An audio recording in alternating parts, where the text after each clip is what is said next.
ये जो आप देख रहे हो वो क्या देख रहे हो? Governor of Bengal, governor of Bengal. सारे तो नहीं देखेंगे, मेजर मेजर आप देख लो। तो जो वारेन हेस्टिंग्स था ना, ये बंगाल का अंतिम गवर्नर था, और इसके बाद ये बनेगा अब गवर्नर जनरल ऑफ बंगाल 1774 में। तो Warren Hastings last governor of Bengal था और first governor general of Bengal था। तो फिर इसके बाद में तो लॉर्ड क्लाइव 1757 से 60, 1765 से 67, ये दो बार बंगाल का गवर्नर रहा है। ठीक, ये हुआ। इसके बाद में फर्स्ट गवर्नर ऑफ बंगाल 1757 में प्लासीज के टाइम हुआ, 1765 इलाहाबाद की संधि, और 1765 डेवलप गवर्नेंस इन बंगाल। दूसरा याद रखना, बेन से स्टार्ट। ठीक, जब क्लाइव गया था तब बंगाल का नवाब कौन था? मीर जाफर। बेन से स्टार्ट ने कहा कि हमें भी पैसे दो, मीर जाफर ने मना कर दिया, मीर जाफर ने मीर कासिम को बनाया। ठीक, मीर कासिम के साथ में फिर वो युद्ध हो गया बक्सर का। तब बेन से स्टार्ट था बंगाल का गवर्नर। इसके बाद में नेक्स्ट याद रखना आपके वारेन हेस्टिंग 1772 से 74 तक, ये लास्ट गवर्नर था बंगाल का। बंगाल में इसने 12 गवर्नेंस को आपके क्या किया? समाप्त किया। और बंगाल में सिविल और क्रिमिनल कोर्ट की इसने स्थापना की, दीवानी न्यायालय एवं फौजदारी न्यायालय। ठीक, नोट कर लिए इसे। वारेन हेस्टिंग्स, तो वारेन हेस्टिंग्स आपके रेगुलेटिंग एक्ट 1773 में आया था। उस रेगुलेटिंग एक्ट के तहत वारेन हेस्टिंग्स को गवर्नर जनरल ऑफ बंगाल बना दिया गया। ठीक है, और इसके अधीन बंबई और मद्रास प्रेसिडेंसी भी कर दी गई थी। ठीक, एक बंगाल का पहला गवर्नर जनरल था। ठीक है, रेगुलेटिंग एक्ट के द्वारा बनाया गया। इसके द्वारा ही 1775 से 82 में फर्स्ट एंग्लो मराठा वार हुआ, 1780-84 सेकेंड एंग्लो मैसूर वार, 1784 में एशियाटिक सोसाइटी की आपके स्थापना हुई थी।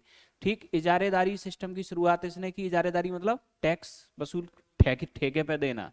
ठीक है, codification of Hindu and Muslim law, इसने हिंदू और मुसलमान लॉ दोनों को कोडिफाई किया। कोडिफाई किया मतलब संहिता उनकी बनाई, मतलब कानून फिक्स किए हिंदू और मुसलमानों के लिए कि ये कानून होंगे।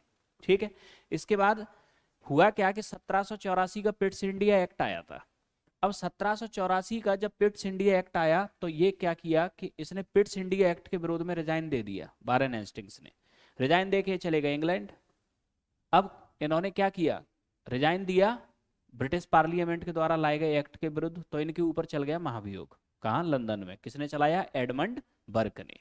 ठीक है, तो एडमंड बर्क के द्वारा इनके ऊपर महाभियोग आपके लाया गया, लेकिन बाद में आपके महाभियोग पास नहीं हो पाया। ठीक है, तो ये आगे चल के राष्ट्रपति बनेगा तो इसी पोस्ट से ही। महाभियोग तो सिर्फ एक वर्ड है, उस समय राष्ट्रपति तो थे नहीं, कुछ भी नहीं था। महाभियोग का मतलब होता है प्रोसेस ऑफ रिमूवल, हटाने की प्रक्रिया, ये होता है महाभियोग का रियल अर्थ।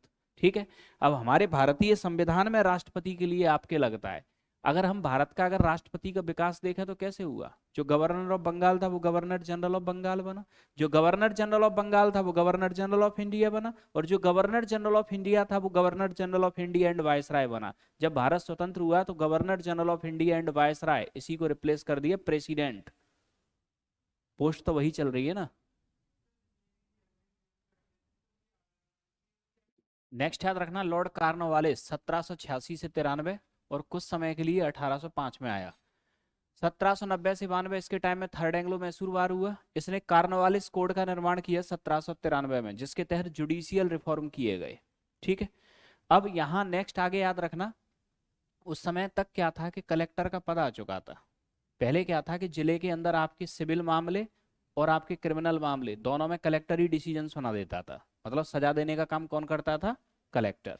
तो इसने क्या किया कि सबसे पहले सेपरेशन ऑफ पावर के तहत जुडिशरी को अलग किया, यानी कलेक्टर की पावर को क्या किया? सीमित कर दिया।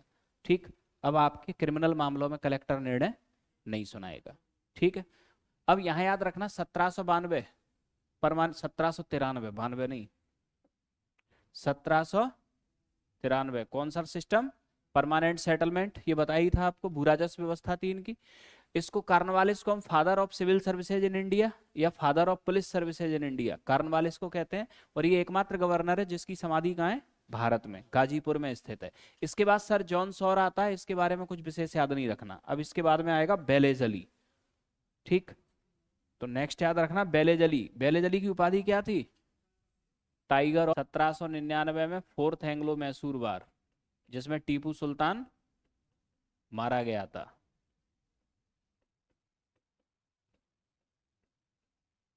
इसी के बाद इसने आपके टाइगर ऑफ बंगाल की उपाधि धारण की थी एंग्लो मैसूर वार के बाद। रखना बेलेजली 1798 से 1805, इसकी उपाधि थी टाइगर ऑफ बंगाल। इसने एक तो सहायक संधि की शुरुआत की, फोर्थ एंग्लो मैसूर वार इसके टाइम में ही आपके हुआ था।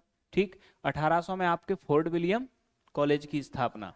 ठीक है, 1803 में इसके टाइम में आपके ब्रिटिश आर्मी के जनरल लेक ने आपके दिल्ली के ऊपर क्या कर दिया था, कब्जा कर लिया था।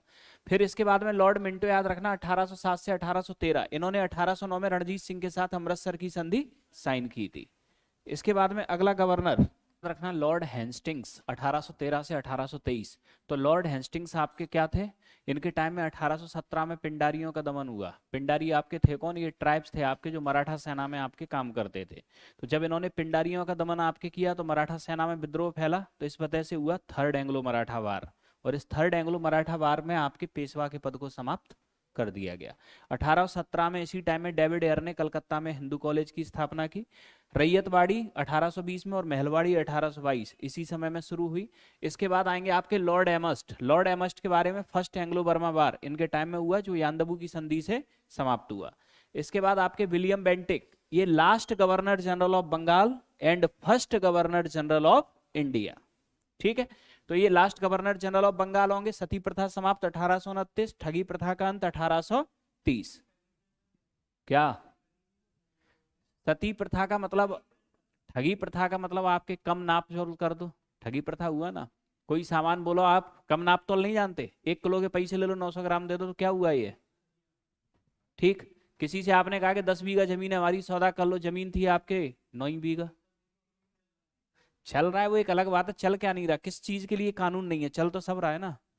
है चाइल्ड मैरिज आपके प्रोहिबिटेड है लेकिन चल रही है ना, दहेज प्रोहिबिटेड है लेकिन चल रहा है ना, चल तो सब रहा है। ठीक है,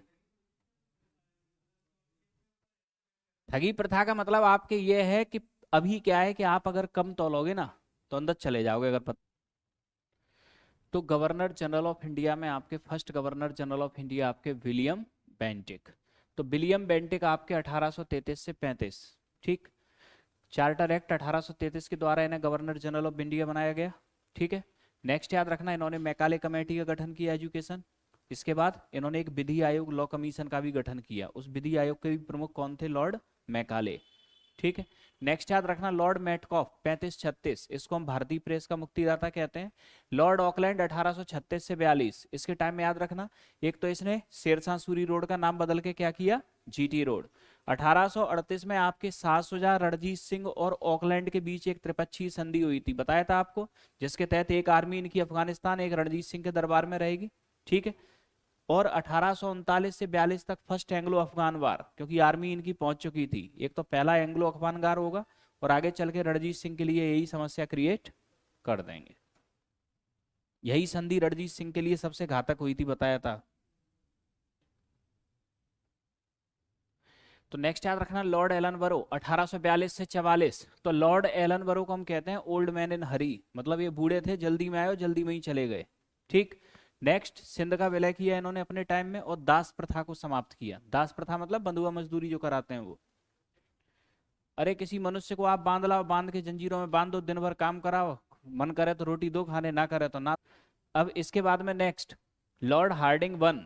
लॉर्ड हार्डिंग वन आपके, अब इसकी बात करें तो 1844 से 48, इसके टाइम में 45-46 में फर्स्ट एंग्लो सिख वार हुआ। ठीक है, एक खोंड जनजाति है, खोंड जनजाति में आपके मनुष्यों की बलि देने की प्रथा थी। अरे पानी बरसा ना बरसा, जैसे आप बकरा काटते हो वैसे वो आदमी काटते थे। ठीक, अंधविश्वास है, ऐसा मानते हैं कि बलि। लॉर्ड डलहौजी 1848 से 56। 1848 से 56 की अगर हम बात करें डलहौजी की, तो 1848 से 49 सेकेंड एंग्लो सिख वार हुआ इस टाइम पे। दूसरा वुड डिस्पैच एजुकेशन को लेके आया था। राज्य हड़प नीति डलहौजी लेके आए थे। पोस्टल एक्ट ये 1854 में आपके डलहौजी लेके आते हैं। भारत में तार की शुरुआत, अब तो खैर बंद हो गई, तार सर्विसेज पहले चलती थी। ठीक है, इसके बाद में विधवा पुनर्विवाह अधिनियम, ये भी डलहौजी लेके आते हैं। 1853 मुंबई थाने के बीच पहली पैसेंजर ट्रेन चली इन्हीं के टाइम में। सिक्किम को भारत में इन्होंने मिलाया, शिमला को समर कैपिटल बनाया और पब्लिक वर्क डिपार्टमेंट यानी कि लोक निर्माण विभाग का गठन भी डलहौजी ने भारत में किया था। अब डलहौजी के बाद अगले आते हैं लॉर्ड कैनिंग। तो नेक्स्ट याद रखना लॉर्ड कैनिंग। तो लॉर्ड कैनिंग आपके 1856 से 57 तक आपके क्या रहे, गवर्नर जनरल ऑफ इंडिया, ठीक है। इन्हीं के टाइम में हो गया था रिवॉल्ट। फिर 1857 में इन्हीं के टाइम में कलकत्ता, बॉम्बे, मद्रास में 3 यूनिवर्सिटी आपके स्थापित की गई थी। रिवॉल्ट के बाद ईस्ट इंडिया कंपनी का शासन समाप्त, तब ब्रिटिश क्राउन का शासन भारत में होता है लागू। तो अब आपके गवर्नर जनरल ऑफ इंडिया, अब ये पोस्ट किस में कन्वर्ट हो जाएगी, वायस राय, ठीक। पूरा नाम था इसका governor general of India and viceroy, इसे हम शॉर्ट में बोल देते हैं वायसराय। तो नेक्स्ट याद रखना वायसराय ऑफ इंडिया। तो वायसराय ऑफ इंडिया की अगर हम बात करें आपके, तो लॉर्ड कैनिंग ये फर्स्ट वायसराय हैं आपके। इनके टाइम में गवर्नमेंट ऑफ इंडिया एक्ट 1858 आया, ठीक। इसी के तहत इनको वायसराय बनाया गया था। एक तो इनके समय में हुआ था नील विद्रोह बंगाल में, ठीक है, सितंबर 1859 में। इंडियन पेनल कोड 1860 इन्हीं के टाइम में आई है। इंडियन काउंसिल एक्ट 1861 इन्हीं के समय में आया।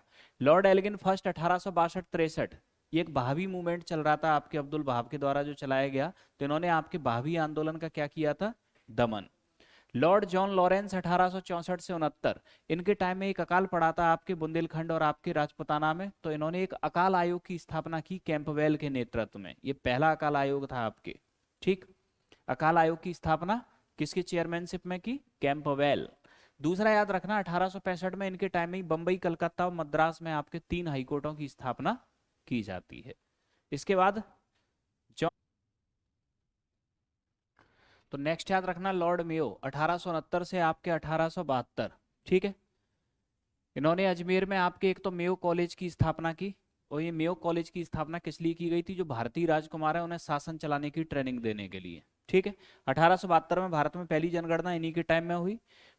पोर्ट ब्लेयर में आपके इनकी हत्या कर दी गई। इनकी हत्या कहाँ हुई थी, भारत के अंदर, ठीक है। लॉर्ड नॉर्थब्रुक 1872 से 76, इनके टाइम में एक तो प्रिंस ऑफ वेल्स 1875-76 इनका भारत आगमन आपके हुआ था। और 1872 में पंजाब में आपके कूका विद्रोह का आपके इन्होंने क्या किया था, दमन किया था, ठीक। इसके बाद में नेक्स्ट नॉर्थब्रुक के बाद अब आपके अगले आते हैं कौन, लॉर्ड लेटन, ठीक है। लिटन को हम लोग अब आपके देखेंगे अपनी